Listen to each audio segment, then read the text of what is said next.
Well, just about everybody, Ed, from grandma and grandpa to the youngest members of the family, are become familiar with YouTube. It really is becoming kind of a universal place for people to go. Oh, it is, and it's also the place to go when you want to, the joke you sent me this week. But one thing my son and I are doing, we're looking up guitars.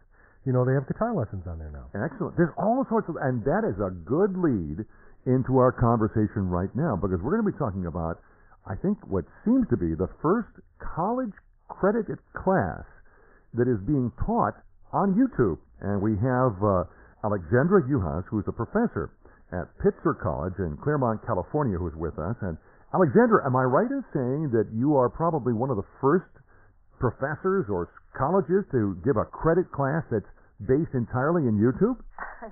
I think that is true, and now there's been so much reporting about it. No one has come out to say that they are also doing it. I think I may actually be the only one. This isn't like Al Gore claiming he invented the internet. Okay. I'm not making those claims. However, I haven't found anybody else doing it yet. Wow, that's neat. So, was this something that you decided to try out? It is, and I think that the reason is that I was interested in experimenting with the structure of the course to make the course very similar to how I understood the structure of YouTube, so that a lot of the learning of the course would occur in what is an experimental format, but one that is actually at once very limited and also quite freeing in ways that I think mirror the structure of this particular website. So let me get this straight. You're actually recording the instructions, and the students at their convenience can go through the individual pieces of course material? It's not quite like that. We actually meet as a face-to-face class, but we record the class and put that on YouTube. The students' assignments all occur on YouTube, so they either have to do their coursework as videos or as comments in the comment section. They're also only allowed to do their research in YouTube. Now, it's interesting because I gave them the out, which was that if a student made a statement that said we need to leave YouTube and 50% of the students voted that we would go off, we would. I think that's an incredibly important learning moment for them when they realize what is not available there. We had our first vote in class on Thursday, and they decided not to go off, but it was close. They're doing their first research papers or research projects, and I think these are college students. They're very quickly realizing the limits of what is available there. At once, the largest archive of moving images probably in the history of the world.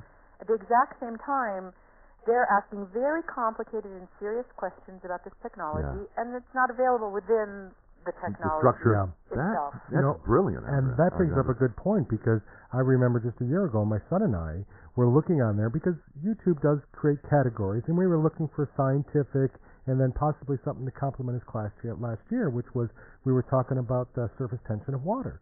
And we actually looked for a YouTube, and we had difficulty finding a video on that. Yes, it's exactly. I think that, spending more time there and spending time seriously there, and like I had known it primarily as a place to find joke-worthy moments of popular culture. Or my daughters now have taken to giving us, this cute shot they took of the kids doing X. Exactly.